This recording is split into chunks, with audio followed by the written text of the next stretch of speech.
So Nintendo patented a playable Game Boy phone case. Now, as you all know, there's so many of them out there. You go to any kiosk in a mall, if one still exists in your area. You go to any cell phone phone case kiosk in your mall. Mm-hmm. There's gonna be a Game Boy or like a Nintendo or a Super Nintendo themed one.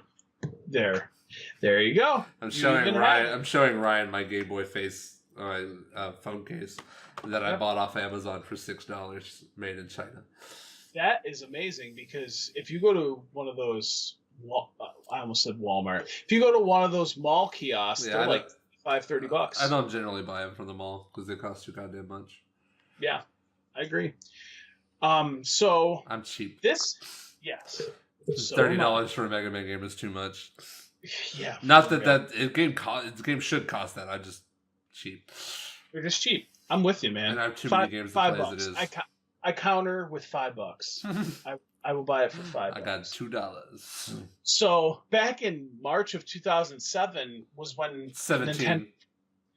Of 2017.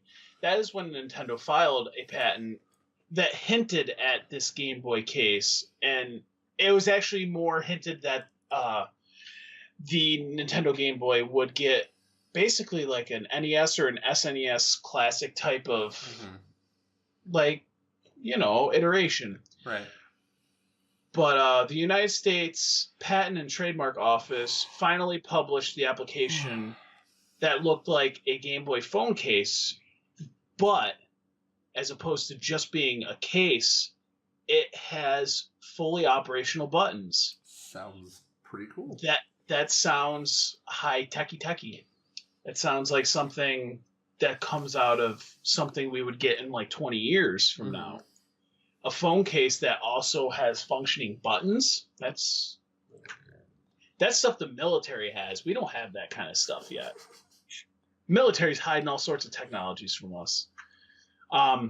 So Nintendo's patent filing, and I quote, describes a cover that is removably attachable to electronic equipment having a touch screen. So, yeah, it's a phone case. It's a phone case. Yeah, I get that. Thank you, article. But again, this is a phone case that will literally. It's being said that this. Damn it! I hit the mic. So this is a phone case that's literally going to turn your phone into a Game Boy, which raises questions. A few. Just a few. But before we get too far deep into it, let's just think about this for a minute. Okay. Nintendo has been very much conservative in the sense of with their IPs. They're very protective of their property. Yeah. So to make something like this work, where you're literally taking basically what nowadays is a mini computer, and we're just calling it a cell phone. Yeah. And transforming it into a Game Boy that you have with you at all times and doubling as a cell phone. Where do the games come from? That's a good question. I guess there is like the slimmest of possibilities that it could like have like a cartridge slot somewhere. But, on the case. Yeah, but I don't know. It doesn't look likely from the picture here. But it is maybe a possibility. That's all I'm saying. Again, this is going back to that. This is technology that the military has and we don't. I mean, I love this idea. It sounds awesome. Nintendo went after a few never panned out the way we wanted it to. Right. But Nintendo went after a few panned out the way we wanted it to. Right. But Nintendo went after a few panned out the way we wanted it to. Right. But Nintendo went after a few ROM websites for having the property. Yep. And threatened to sue them. I don't know if anything really came of that other than probably sending cease and desist letters and that fun jazz. I don't think anything ever came of it, but it kind of makes me wonder as to, because I think people were scratching their heads all of a sudden Nintendo's going after these ROM websites. Do you think maybe this was part of that reason? It very well could have been. I'm actually looking at that article right now. I'm trying to find some info. It answers questions. This is what I like thrive for out of movies. You get a question that you don't get answered until the end of the movie. I like this. If that's exactly what they were going for and what they were doing here. Again, I really like this idea. I would love to see something like this come to fruition. A lot of third party companies have made Game Boy like cases for their phones, but all it ever did was protect the phone. Now you have a case that not only protects your phone and makes your phone look cool like an old school Game Boy, but then you can treat it like one by playing the games. I mean, imagine playing Pokemon Red or Blue or Yellow on your phone that looks like a Game Boy. That's pretty badass to me.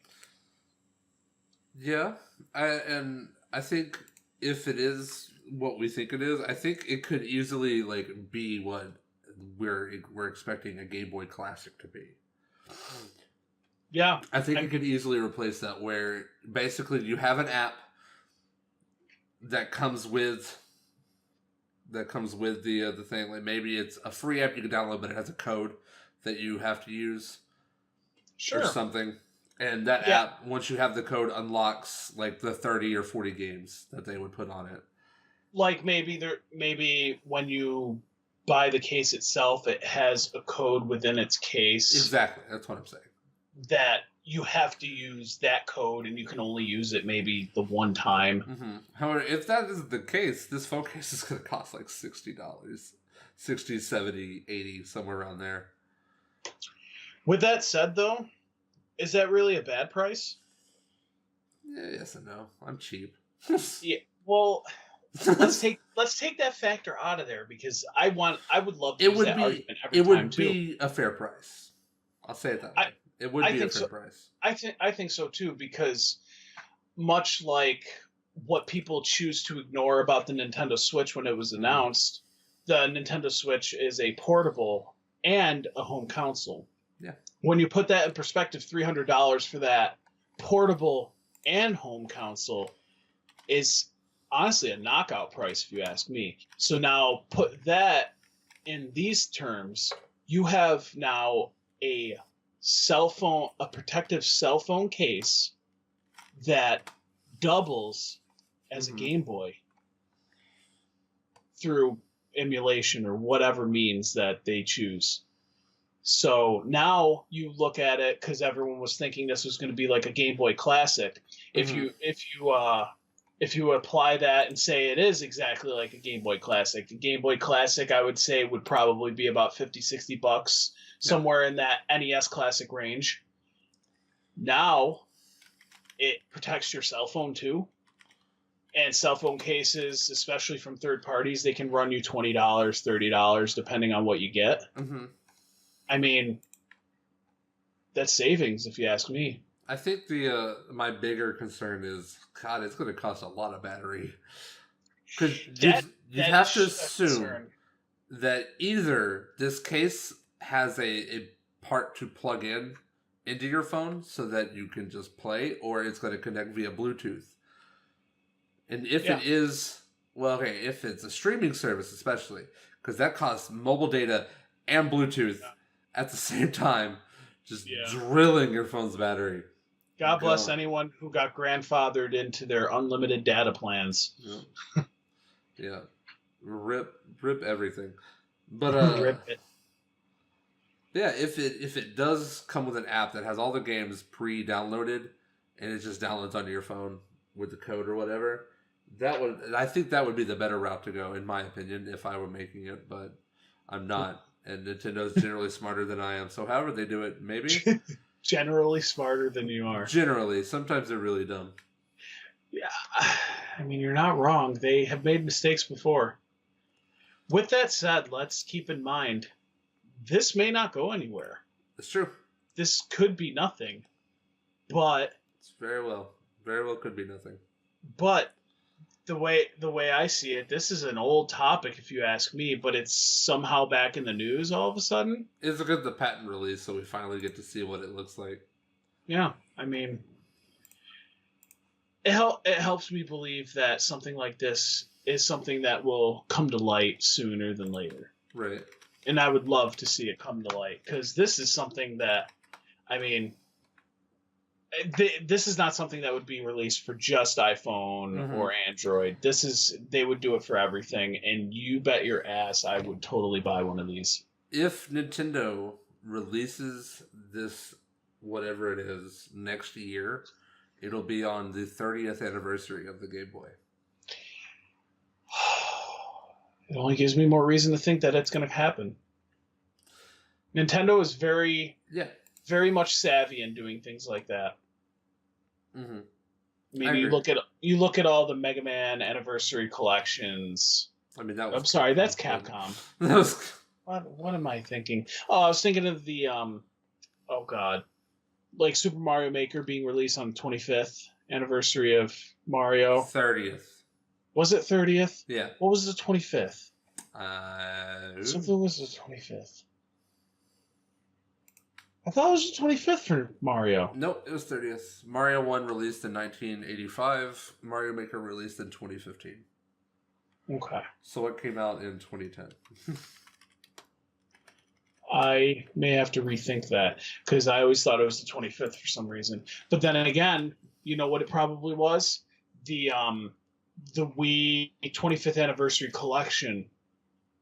You know what I'm talking about? No. They basically re-released Mario All-Stars for the Wii. Mm-hmm. Super Mario Galaxy 2 came out in 2010. Okay. And the Super Mario All-Stars Limited Edition, also known as the 25th anniversary for the Wii. Yeah. There you go. Quick Google searches. Bringing it back around. Yeah. So, I don't think I have much more to say on this other than Nintendo, make this happen. I think I'm good. I would love to give you my money.